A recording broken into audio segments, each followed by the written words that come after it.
Te damos la gloria, la honra y la alabanza, te bendecimos y te exaltamos y te damos las gracias por este tiempo. Gracias por las alabanzas, gracias porque tú nos has permitido alabarte de corazón y lo que tú has escuchado, tú conoces el corazón de cada persona. Pero hay gratitud porque tú estás aquí. Hay gratitud en nuestros corazones y gratitud por la paz que tú has traído. Hay arrepentimiento, hay una oración ante ti por paz para nuestras familias, para nuestra ciudad, para nuestra nación, para nuestras naciones, para el mundo. Y esa paz solamente llega a través de tu Hijo. Y te damos las gracias porque hemos conocido a tu Hijo. Pero qué gran responsabilidad tener a tu Hijo, vivir en tu Hijo y que vive en nosotros. Ayúdanos a compartirlo también. Te pedimos que bendigas, Señor, esta palabra y que tú nos ayudes a entenderla y que pueda ser de bendición, de edificación a tu pueblo. En el nombre de Cristo Jesús. Amén. Amén. Yo les invito a buscar en sus Biblias en 1 Corintios capítulo 11. 1 Corintios capítulo 11. El capítulo comienza con una sección que pertenece en realidad al capítulo anterior. Ser imitadores de mí, así como yo de Cristo. Y el apóstol estaba agradecido al Señor y alababa a los hermanos en el verso 2, porque en todo ellos se acordaban de Él y retenían las instrucciones tal como Él las dejó. Pero, empieza el verso 3, pero, y ese pero es muy importante, lo usa mucho el apóstol Pablo, pero hay un problemita. Y lo discutimos el domingo pasado. Un problemita que había era en cuanto a la reverencia. Es decir, habían hermanas que estaban yendo a la iglesia y no estaban llevando un vestuario decente, ¿verdad? Y vimos que eso era un problema en Corinto y llegamos a la conclusión de que los cristianos tienen que ser las personas más decentes de una sociedad, cualquiera que sea, ¿no? Y tienen que vestir de la manera más decente posible en su cultura. Pero ese problema de reverencia, no piense usted que se queda solamente en el vestido. Cuando una persona, ¿a qué nos referimos con reverencia? Nos referimos al respeto debido al Señor, ¿verdad? Al temor a Él, al valor que le damos a sus cosas y a las cosas sagradas de Él, ¿no? Cuando una persona tiene problemas con reverencia, tiene problemas con el temor de Dios, el problema no se queda en el vestido. Se extiende a las relaciones de esa persona, a la forma en que esa persona habla, se extiende a muchas otras cosas. Y el problema de la iglesia de Corinto parece que no era solamente que las hermanas no se estaban poniendo el trapito que debían ponerse las mujeres de Corinto en la cabeza. Yo creo que el problema era aún más grave, porque esa irreverencia se extendía hasta el momento en que la iglesia estaba celebrando la cena del Señor, que era una de las cosas más sagradas que la iglesia es una de las cosas todavía más sagradas que la iglesia celebra. En el fondo había una falta de temor a Dios y eso se manifestaba en la iglesia en diferentes maneras. Algunas personas no daban el respeto debido a la presencia de Dios entre ellos, ¿no? Vamos a ir al verso 18 al 22. Y mientras leamos el verso 18 al 22 de 1 Corintios, quiero que pensemos, quiero que me ayuden a entender cómo, y a ver ahí en ese pasaje, cómo una falta en nuestra relación con Dios se manifiesta en nuestra relación con las demás personas. Cómo cuando nuestra relación con Dios tiene un problema, vamos a tener un problema con la relación de otras personas. Cuando hay un problema vertical, cuando yo tengo un problema con Dios, cuando yo no tengo paz con Dios, cuando yo estoy en pecado, cuando yo no tengo reverencia a Dios, eso no se queda ahí. Eso va a manifestar problemas en los lados, va a manifestar problemas horizontales, problemas para con las personas que me rodean. Van a escuchar esto varias veces hoy. Verso 18 al 22 dice: pues en primer lugar, cuando os reunís como iglesia, oigo que hay entre vosotros divisiones, y en parte lo creo, porque es preciso que haya entre vosotros que entre vosotros haya divisiones, para que se hagan manifiesto entre vosotros los que son aprobados. Cuando pues os reunís vosotros, esto no es para comer la cena del Señor, porque al comer cada uno se adelanta a tomar su propia cena, y uno tiene hambre y otro se embriaga. Pues ¿qué? ¿No tenéis casa en que comáis y bebáis? ¿O menospreciáis la iglesia de Dios? ¿Avergonzáis a los que no tienen nada? ¿Qué os diré? ¿Os alabaré? En esto no os alabo. Si en verso 17, que no lo leímos, vamos a leerlo ahorita. Pero al anunciaros esto que sigue, no os alabo, porque no os congregáis para lo mejor, sino para lo peor. La cena del Señor era una cena. La cena del Señor no es lo que, como hacemos en el día de hoy, que simplemente tomamos un pedacito de pan y ya en este país que nosotros vivimos ya se compra ya hasta todo junto, ¿verdad? Desechable, todo. No, eso no era la cena, así no era que se celebraba, es lo que quiero decir. El significado es el mismo. Lo que hacemos es lo mismo. Pero los elementos no son iguales, la forma de la cena no es igual. Cuando el Señor Jesucristo celebró la primera cena, era una cena. Era la cena de Pascua. Y se comía comiendo el pan de la Pascua, ¿verdad? Era un pan sin levadura, como una galleta, ¿verdad? Crujiente. Y se tomaba el vino, que para ellos no era más que como un jugo. Hemos hablado acerca de eso anteriormente, de qué significaba el vino. Y era en realidad como un sirope que se le echaba al agua en cierta proporción, ¿verdad? Y se mezclaba. Si usted pasaba de ese sirope, tú te embriagabas. Si lo hacías en la proporción correcta, no tenías que embriagarte, ¿no? Pero eso era una cena.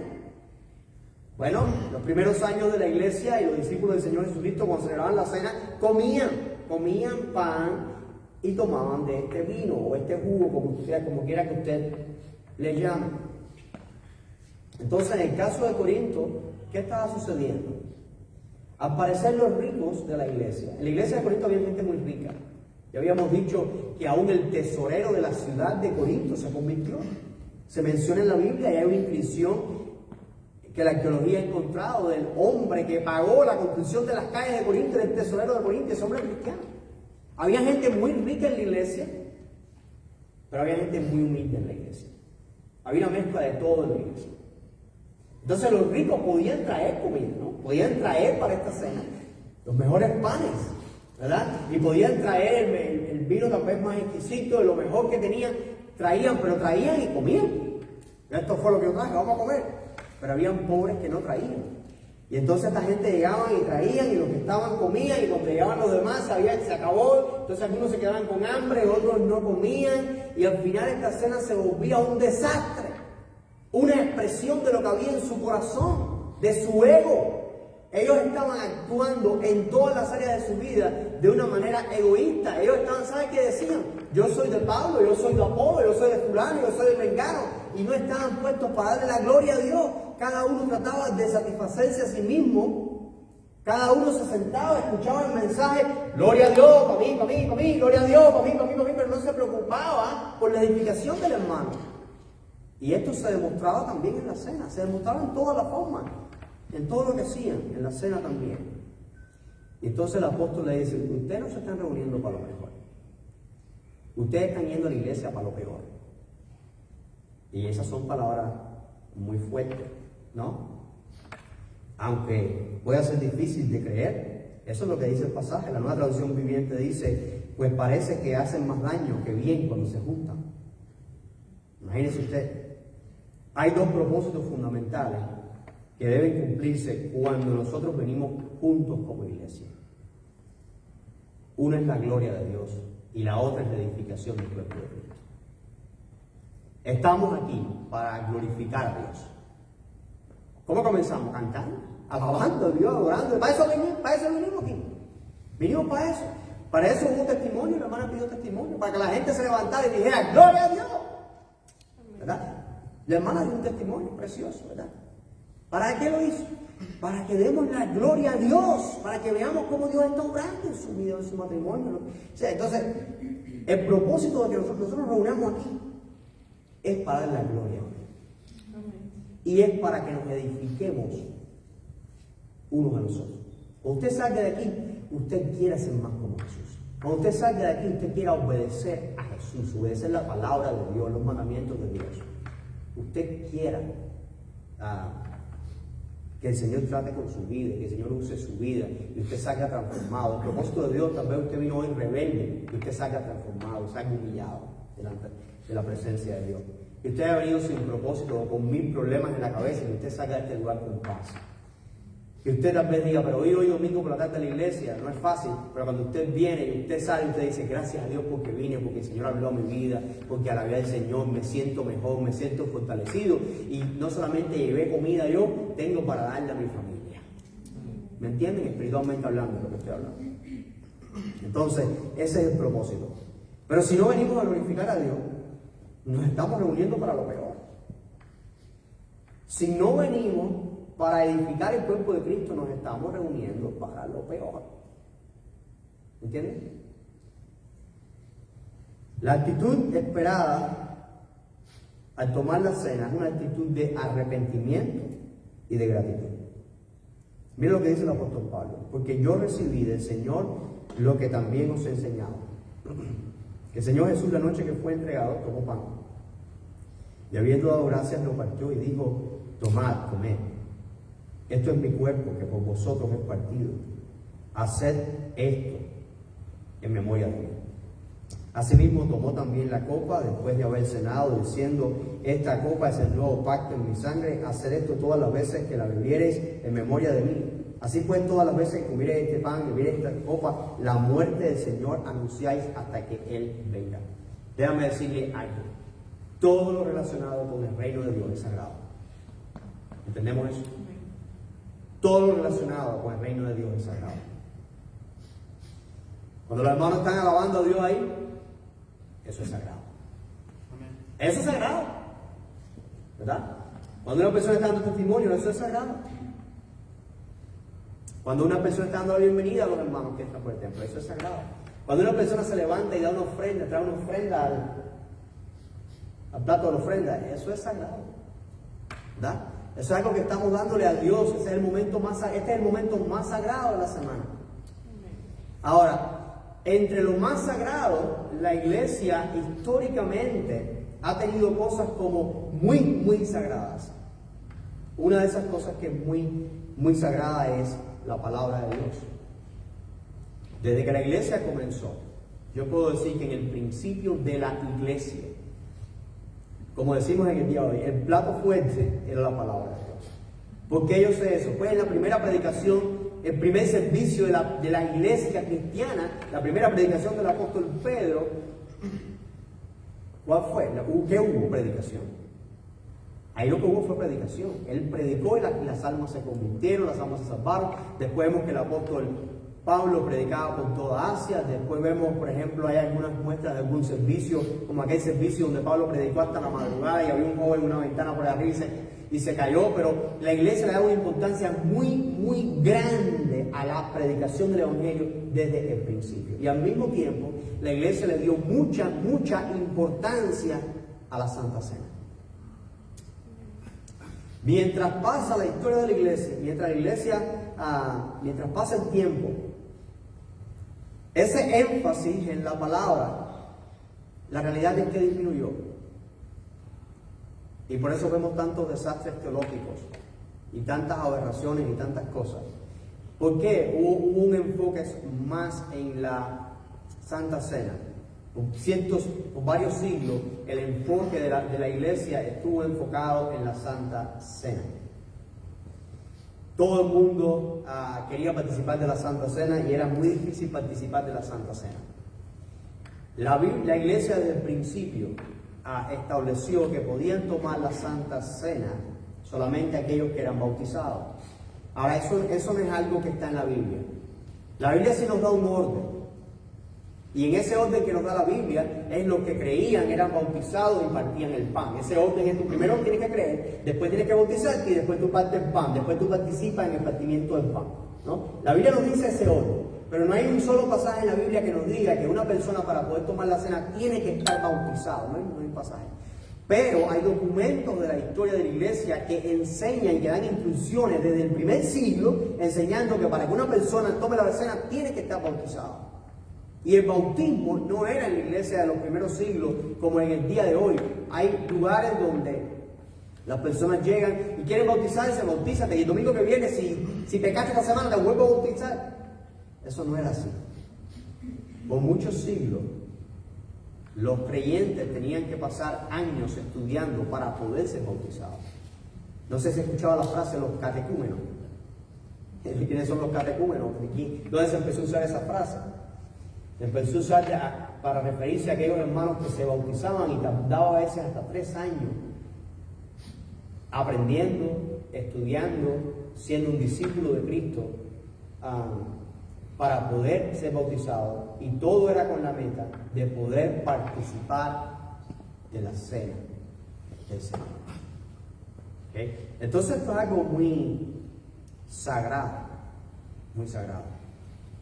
Obviamente cuando llega la reforma hay que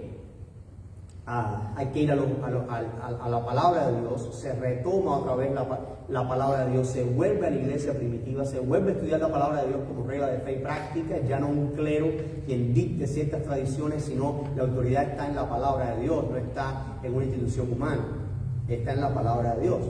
Y entonces ya ahí hay diferentes opiniones en cuanto a la cena, porque en ese momento se entendía, en el momento de la reforma, la iglesia oficial entendía que durante la cena, cuando la persona comía el pan se convertía en carne en la boca de la persona, y el vino se convertía en sangre en la boca cuando la persona tomaba y comía.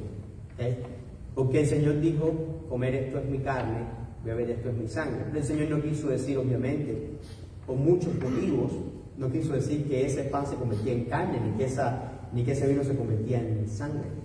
No fue lo que quiso decir. Lo que quiso decir es que así como el pan es molido, cuando lo comemos y lo masticamos, así Él iba a ser molido con nosotros en la cruz del Calvario, ¿no?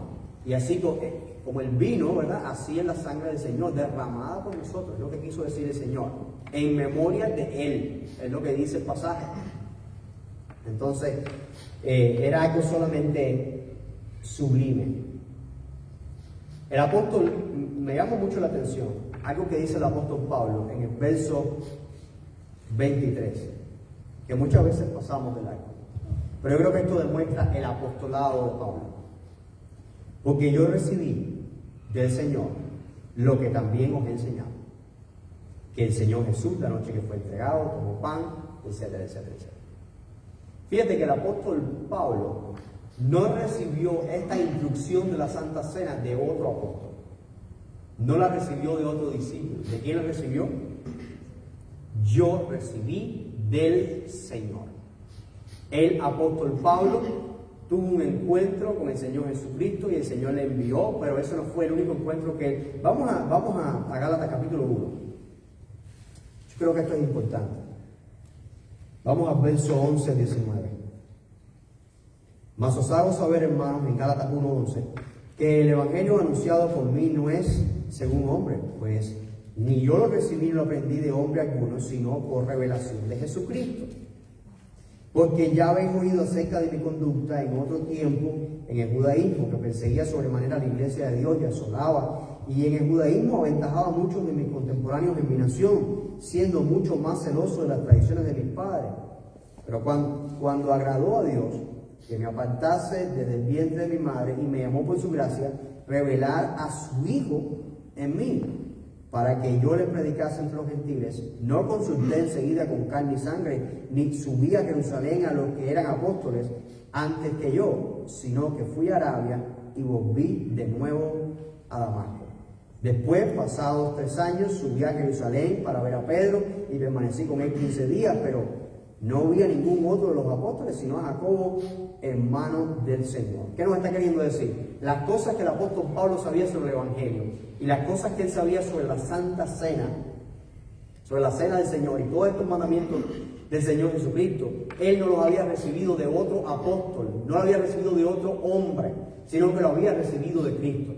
fue Cristo quien enseñó al apóstol Pablo estas cosas. El apóstol en 1 Corintios 15 él dice que el Señor Jesucristo se le apareció a Cefa, después a 500 hermanos y después a mí como un abortivo. Él no está hablando de una aparición como la que muchos testifican de ¡ay! Me pareció ver al Señor Jesús. No es eso. Está hablando de que el Señor se le apareció, lo enseñó, lo instruyó sobre estas cosas que él tenía que enseñar a las iglesias. Y cuando él llega a Jerusalén y él conoce a Pedro, conoce a Juan, conoce a los demás apóstoles, nada ellos no enseñaron nada. Ya todo lo que ellos sabían, lo que ellos enseñaban, ya Pablo lo sabía porque Pablo había sido instruido. Pablo fue un abortivo, un nacido fuera de tiempo. Es por eso que es irritante cuando se levanta un personaje en el día de hoy y te dice, yo soy apóstol.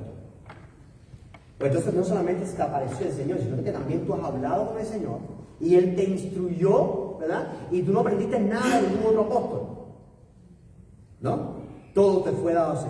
No, hermano. El apóstol Pablo es el último de los apóstoles. Es lo que nos dice la palabra de Dios. Este mandamiento de Cristo ha de recibirse con toda reverencia, con arrepentimiento y con gratitud. La Santa Cena en realidad mira al pasado, mira a la muerte de Cristo, es lo que está anunciando. No hay nada más sagrado que la muerte del Hijo de Dios en lugar nuestro. No hay nada más sagrado que eso, ¿no? La Santa Cena mira al presente, a nuestra condición, nos recuerda que la sangre de Cristo fue derramada por nosotros en la cruz. Nos recuerda nuestra necesidad de arrepentimiento. Necesitamos ese tiempo como iglesia en el cual nosotros nos sentemos juntos y comamos y sintamos algo crujiente en nuestros dientes que nos recuerde que el Señor fue molido por nuestros pecados. En esa actitud de arrepentimiento, algo que nos recuerde que Él derramó su sangre por nosotros y que nosotros recibimos su cuerpo, recibimos su sangre en nuestro lugar.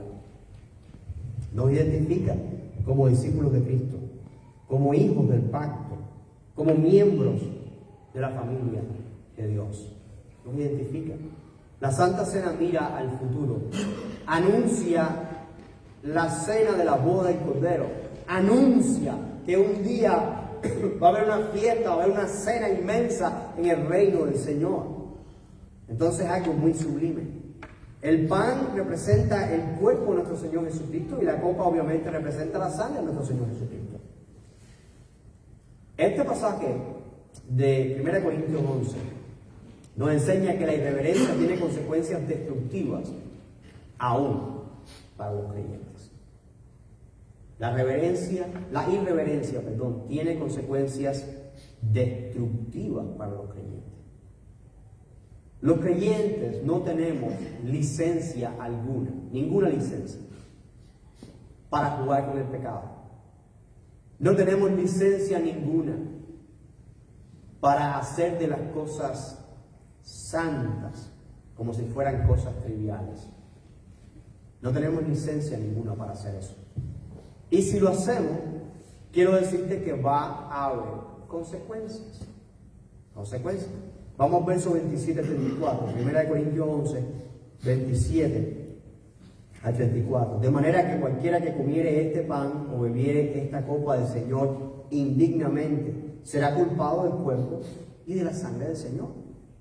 Por tanto, pruébese cada uno a sí mismo y coma así del pan y beba de la copa. Porque el que come y bebe indignamente, sin discernir el cuerpo del Señor, juicio come y bebe para sí. Por lo cual hay muchos enfermos y debilitados entre vosotros, y muchos duermen, ya se murieron. Si pues nos examinásemos a nosotros mismos, no seríamos juzgados, mas siendo juzgados somos castigados por el Señor, para que no seamos condenados con el mundo. Así que, hermanos míos, cuando os reunís a comer, esperaos los unos a los otros. Si alguno tuviere hambre, come en su casa, para que no os reunáis para juicio. Las demás cosas las pondré en orden cuando yo fuere. Tomar la cena indignamente significa hacerlo sin darle la importancia que merece, sin honrar el cuerpo de Cristo. No significa que solamente tomen la cena aquellas personas que son perfectas y aquellas personas que no han cometido ninguna falta en la última semana. Ni el pastor pudiera tomar la cena si ese fuera el caso.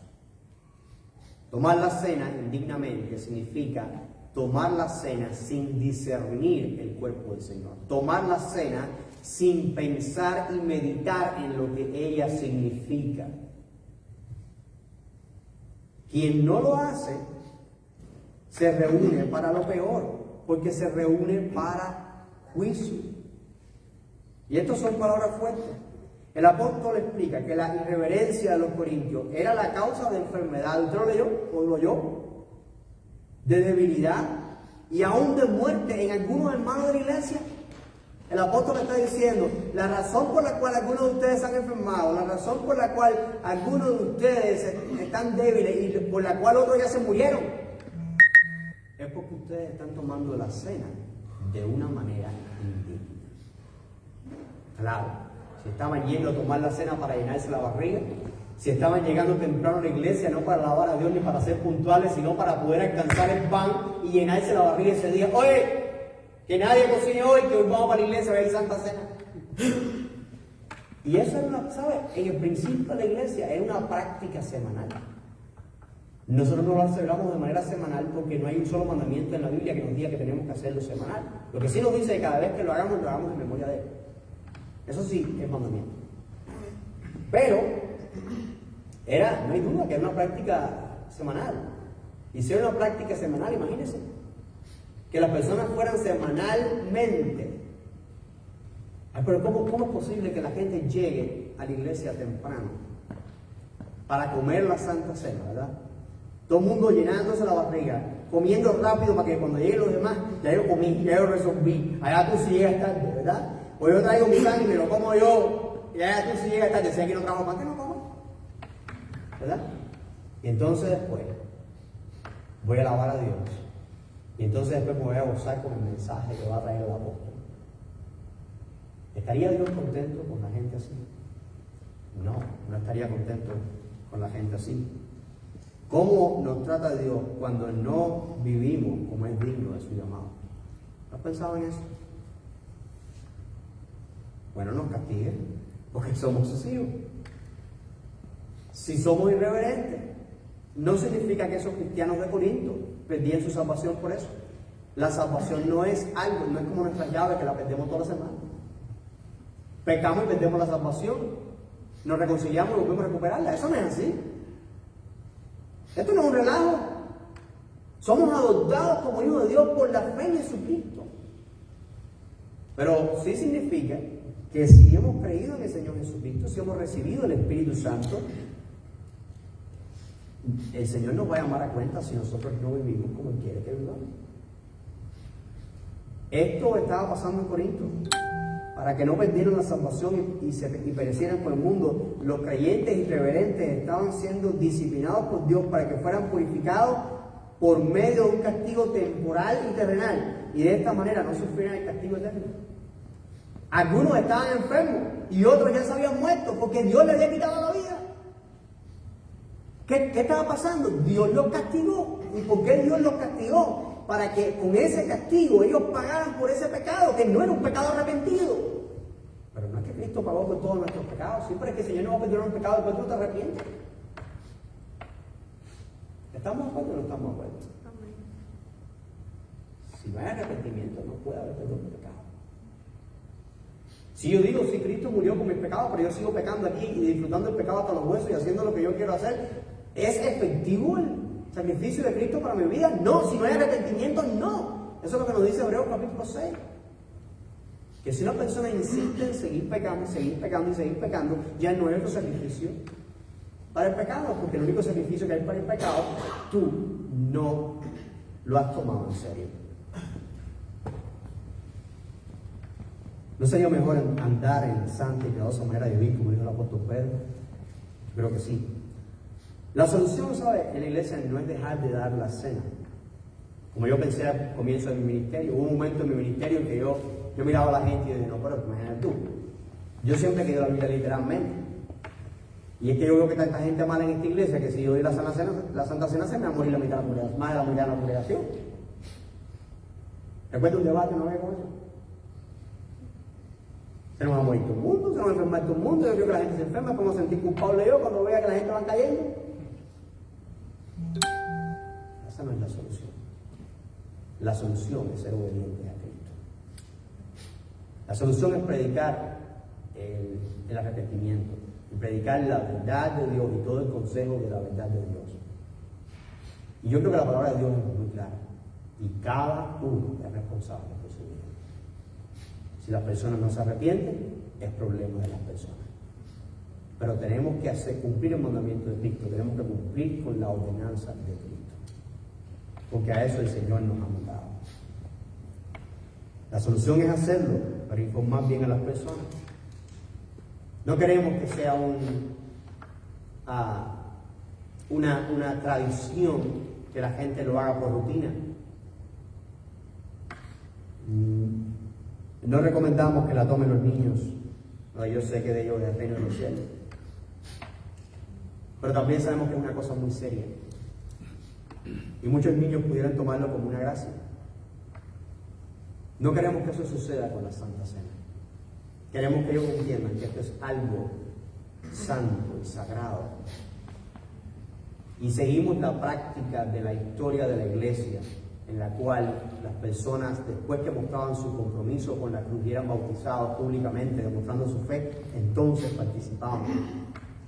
Porque no hay, si una persona, si una persona dice, yo no estoy preparado para bautizarme, ¿y qué te hace pensar que tú estás preparado para tomar la cena? Si tú no estás preparado para bautizarte, ¿qué te hace pensar que tú estás preparado para tomar la cena? Si tú no estás preparado para bautizarte, no estás preparado para servir a Dios todavía. Y tampoco estás preparado para tomar la cena. De hecho, la señal de arrepentimiento en la Biblia es el bautismo. Si no hay un bautismo, pues primero tú bautizas y demuestras tu arrepentimiento, y entonces después tú tomas la cena. Ese es el orden bíblico. No la han de tomar quienes no se encuentran bautizados. Esa es una regla de nuestra iglesia y una recomendación. Ahora, si llega un hermano a la iglesia y es un creyente en Jesucristo, no se ha bautizado todavía, nosotros explicamos esto y la persona toma la copa. No quiero que 5 gente le caiga arriba. ¡No puede! No, tranquilo. Él ha creído en el Señor Jesucristo. Y solamente Dios y Él conocen su condición.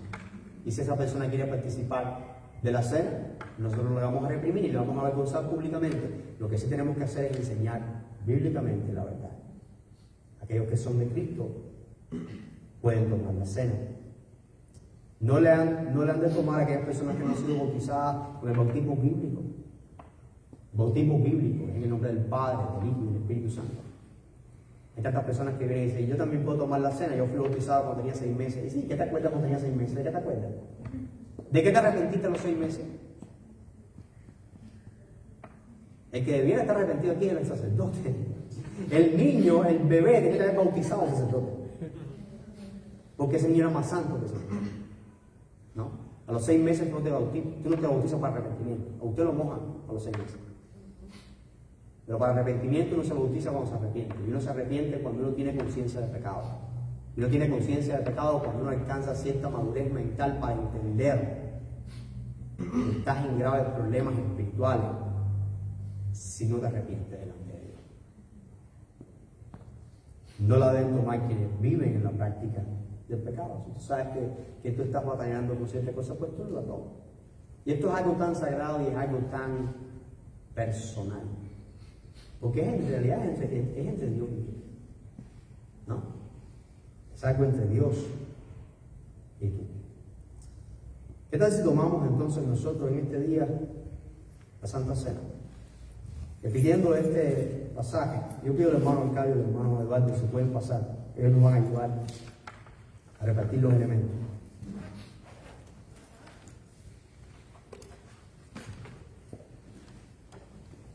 Vamos a hacer algo. Vamos a leer primero Lucas capítulo 22, verso 14 al 20. Lucas capítulo 22.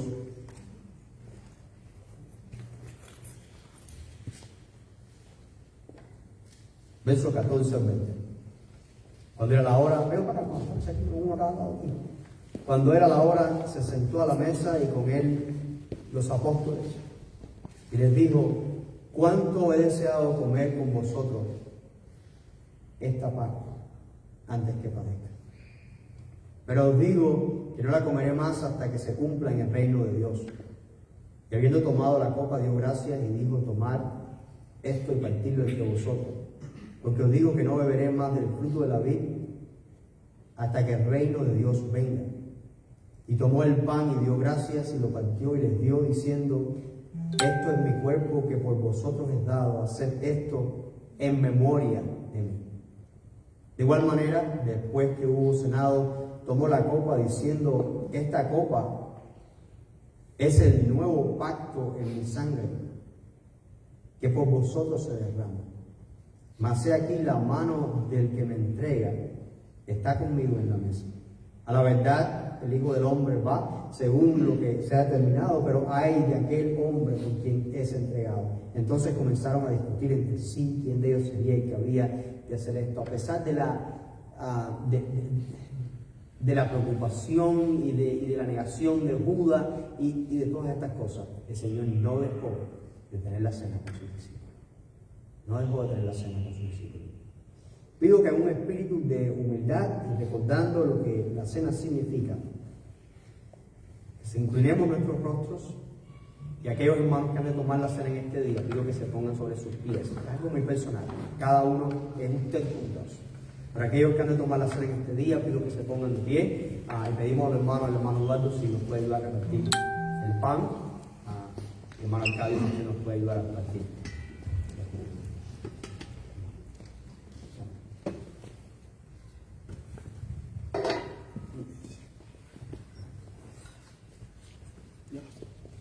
Si puede pasar.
Porque yo recibí del Señor lo que también os he enseñado.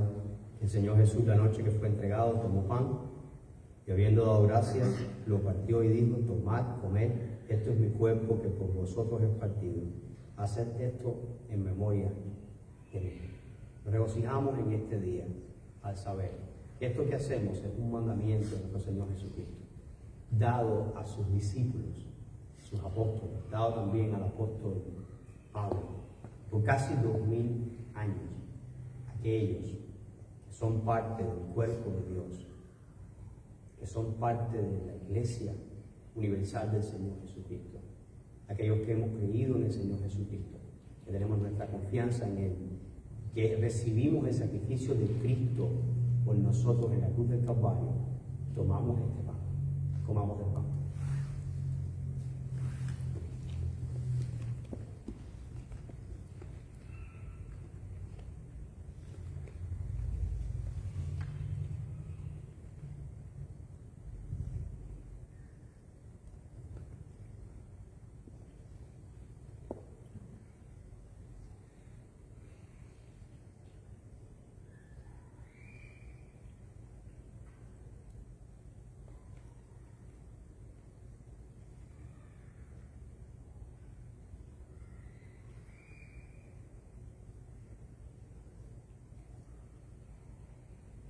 Vemos a nuestro hermano Eduardo que él ore, agradeciendo al Señor por el cuerpo de Cristo crucificado con nosotros en la cruz. Oremos. Bendito Señor y buen Padre Celestial, Señor Jesucristo, en esta hora le agradecemos, Señor, su gran sacrificio, Señor, que hizo en la cruz del Calvario por nosotros. Sabemos que este pan representa su cuerpo, Señor, que por nosotros fue quebrado, fue molido, y gracias a eso podemos tener salvación ahora.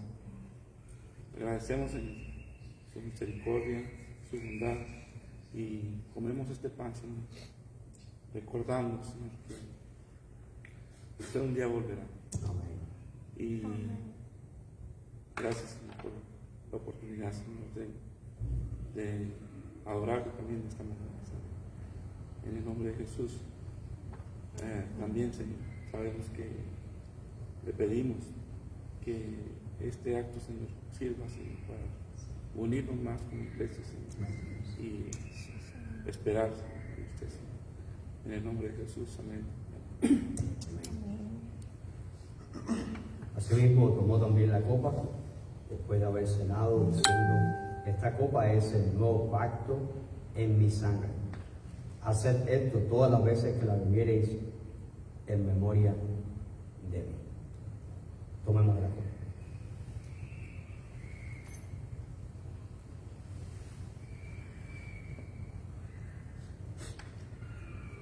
Así pues, todas las veces que comiereis este pan, que bebiereis esta copa, la muerte del Señor anunciáis hasta que Él venga. En este día estamos anunciando la muerte del Señor por nuestros pecados. Estamos anunciando que el Señor fue molido por nuestras transgresiones y por nuestros pecados, por todos nuestros pecados. Estamos anunciando que su sangre fue derramada para perdonar nuestros pecados. Estamos anunciando en este día, a través de esta ordenanza, de esta ceremonia, estamos anunciando que somos la gente que ha sido transformada por el pan de vida, que comimos del pan de vida que sacia eternamente, que es el Señor Jesucristo. Estamos anunciando que la sangre del Hijo de Dios, del Cordero de Dios que quita el pecado del mundo, nos ha perdonado, y Él ha hecho un pacto con nosotros. Y en ese pacto, Él ha prometido preparar un lugar para nosotros. Y Él ha prometido regresar con nosotros. Y Él ha prometido que todos celebraremos juntos en la boda del Cordero, en su presencia. Y lo creemos. Le digo a nuestro hermano Arcadio que ore dando gracias al Señor por su sangre en la cruz. Vamos a darnos. Bendito Dios y buen Padre Celestial, damos gracias, Señor, por este día, por esta tarde aquí en su casa, mi Dios, celebrando, mi Dios, esta gran cena, mi Dios, haciéndolo en memoria de usted, mi Dios, porque así nos lo manda, Padre Santo, que siempre que lo hagamos sea en memoria, un recordatorio, mi Dios, de lo que usted hizo, de lo que usted sufrió en la cruz, en esa horrenda cruz que derramó toda su sangre, mi Dios, con la cual fuimos limpiados, Padre Santo, no teniendo culpa alguna, Señor, cargó la de nosotros, mi Dios, porque nosotros no lo podíamos hacer, mi Dios, porque somos pecadores y usted estaba limpio, y está limpio. Lo hacemos en memoria suya, mi Dios, recordándolo, mi Dios, que así como se fue va a volver, mi Dios, y lo esperamos con ansia, mi Dios. Le pedimos también por aquellos de mis hermanos que no lo pueden hacer, mi Dios, que arreglen cuentas con usted, mi Dios. Le pedimos encarecidamente, mi Dios, que obre y trabaje en sus cuerpos, en sus matrimonios, mi Dios. Que ellos también se puedan gozar juntamente con nosotros, mi Dios. ¿Quiénes somos nosotros para juzgar? Usted es el que juzga, y usted también es el único que nos restaura, mi Dios. ¿Quiénes somos nosotros, mi Dios, para hacer esto? No lo merecemos, sí. Pero por su amor y su misericordia estamos aquí, mi Dios. Ayúdenos, mi Dios, a estar lo mejor que podamos delante de usted, mi Dios, siendo digno, mi Dios, de su amor, de su bondad, mi Dios, de su misericordia, Padre. Gracias, Señor. En nombre del Señor Jesucristo oramos y le damos gracias, Dios. Amén. Pido que todos nos pongamos de pie por un momento. Todos pongamos de pie por un momento. Y saltemos al Señor. Padre que estás en los cielos, gracias por enviar a tu único Hijo a morir por nosotros en la cruz del Calvario.